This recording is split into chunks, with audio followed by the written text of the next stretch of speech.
Hi hello. അപ്പോൾ ഇപ്പോൾ 2 ദിവസമായിട്ട് കുറച്ച് ചില സംഭവങ്ങൾ ഉണ്ടാകുന്നുണ്ട്. ഇത് അൻസിബയ്ക്ക് വേണ്ടി, ജിൻഡോയ്ക്ക് വേണ്ടി അല്ലെങ്കിൽ അഭിഷേകിന് വേണ്ടി ഇടുന്നതാണ്. നമ്മൾ ഏഷ്യൻറ്റിൽ പൊതുവെ പ്രമോ ഒക്കെ വരുന്നുണ്ട്. അതിൻ്റെ കീഴിൽ അഭിഷേകിന് വേണ്ടിയോ അൻസിബയ്ക്ക് വേണ്ടിയോ ജിൻഡോയ്ക്ക് വേണ്ടിയോ ആരെങ്കിലും കമൻ്റ് ഇട്ടാൽ ഉടനെ അത് ഡിലീറ്റ് ആവുന്നു. അതെങ്ങനെ? എൻ്റെ പൊന്ന് സാറന്മാരെ, നിങ്ങൾ ഊള പരിപാടിയാണ് കാണിക്കുന്നത് കേട്ടോ. ഇത് കഴിഞ്ഞ കുറേ കാലങ്ങളായിട്ടുള്ളതാണ്. കഴിഞ്ഞ പ്രാവശ്യം അഖിൽമാരാറിന് വേണ്ടി ഇട്ടിരുന്ന കമൻറ്റ് ഡിലീറ്റ്, അതിന് മുമ്പ് റോബിന് വേണ്ടി ഇട്ടിരുന്ന കമൻറ്റ് ഡിലീറ്റ്, അതിനു മുമ്പേ ഈ പറയുന്ന റെയ്സാറിന് വേണ്ടി ഇട്ടിരുന്ന കമൻറ്റ് ഡിലീറ്റ്, ഇങ്ങനെ പല പ്രവണതയും കാണുന്നുണ്ട്. ഇത് നാറിയ പരിപാടിയല്ലേ? ഇത് ഏഷ്യൻറ്റിന് മാത്രമല്ല, ഒലിവ് ക്രിയേഷൻ എന്ന് പറയുന്ന ഒരു ചാനലുണ്ട്. ആ ചാനലിലും ഇതുപോലെ അൻസിബയ്ക്ക് വേണ്ടി കമൻറ്റ് ഇട്ട് കഴിഞ്ഞാൽ അത് ഡിലീറ്റഡ് ആണ്. അത് എന്തുകൊണ്ടാണ് ഇങ്ങനെ വരുന്നത്?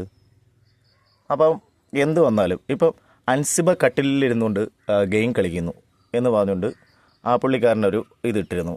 അതും കൃത്യമായ ഒരു കാര്യം പറഞ്ഞതിനെ എഗെയിൻസ്റ്റ് ചെയ്തുകൊണ്ട്. അപ്പോൾ പുള്ളിക്കാരൻ എന്നോട് തിരിച്ചൊരു ചോദ്യം ചോദിച്ചു.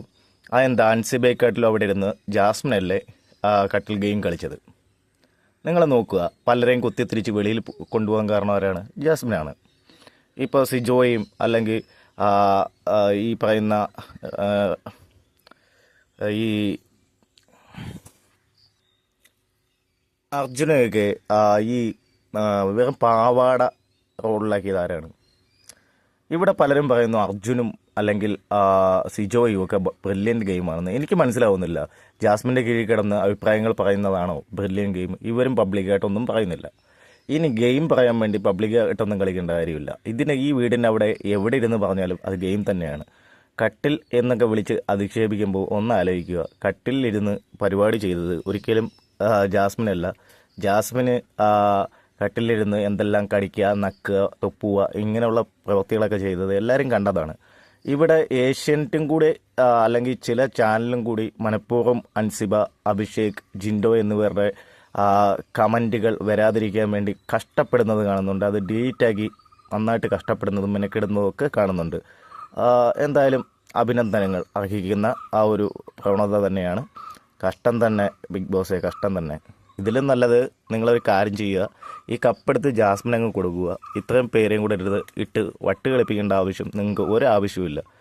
ഇപ്പം എന്തുകൊണ്ടാണ് അൻസിബയ്ക്ക് അല്ലെങ്കിൽ അഭിഷേകിനും ജിൻഡോയ്ക്കും എതിരെ ഉള്ള ഒരു സൈബർ ബുള്ളിങ് അല്ലെങ്കിൽ ഒരു കൂട്ടം പി ആറുകൾ? നിങ്ങൾക്കറിയാം, കഴിഞ്ഞ കാലങ്ങളിലെല്ലാം ബിഗ് ബോസിൻ്റെ കുറച്ച് പി ആറുകളുണ്ട്. നിങ്ങൾക്ക് കുറച്ച് ഐഡിയകൾ ഞാൻ പറഞ്ഞുതരാം. ഗാർഡനിങ് അല്ലെങ്കിൽ ബ്ലാക്ക് ഡോഗ്, ബ്ലാക്ക് ബെറി, ഇങ്ങനെയൊക്കെയുള്ള കുറച്ച് ഐഡിയകളുണ്ട്.